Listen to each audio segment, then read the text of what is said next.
Ito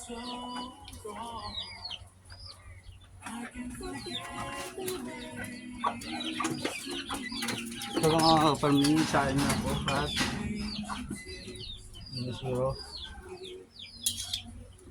ng tubig. Ito siyempre maglagay na po ng ulam pumaya. Wait lang mga farming ay init. Ito mga farming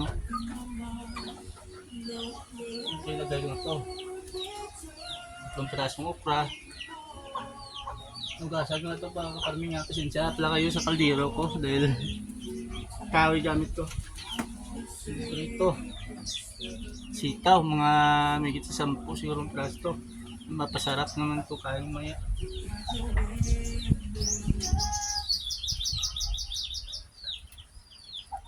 Yan. Siyempre itong kunting kahoy.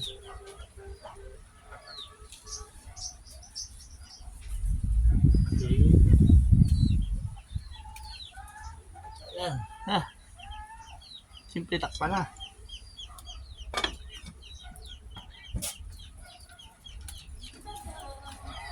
Sarap naman maya ang ulam po nitong ang kain ito mga farming.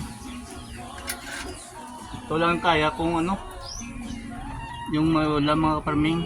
Hindi tulad ng iba na makabili ng karne. Ako hindi ako kabili ng karne. Ito lang. Siyempre nitin ko yung natira kong tuyo kapon sa gabi. Ito mga farming naprito na ito. Hinitin ko lang ngayon. Sarap. Isang pirasong tuyo.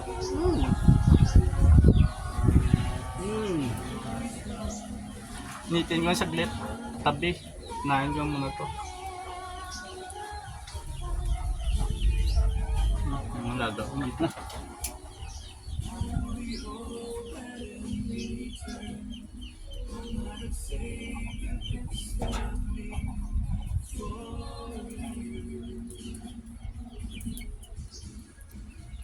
Bango ng tuyo mga kaparming.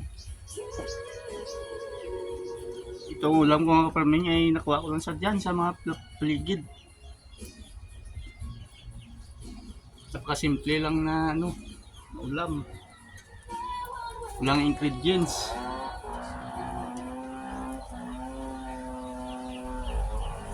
Mga kaparming.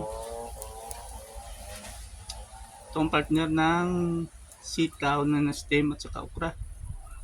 Stop.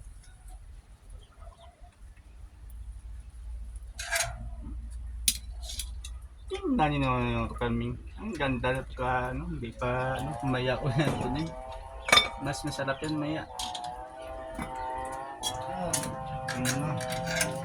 Siyempre, ito ko lang ilagay yung tuyo.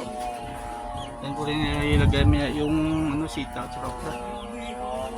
Okay, mga kaparming. Tingnan pa muna yung alaga o kambing.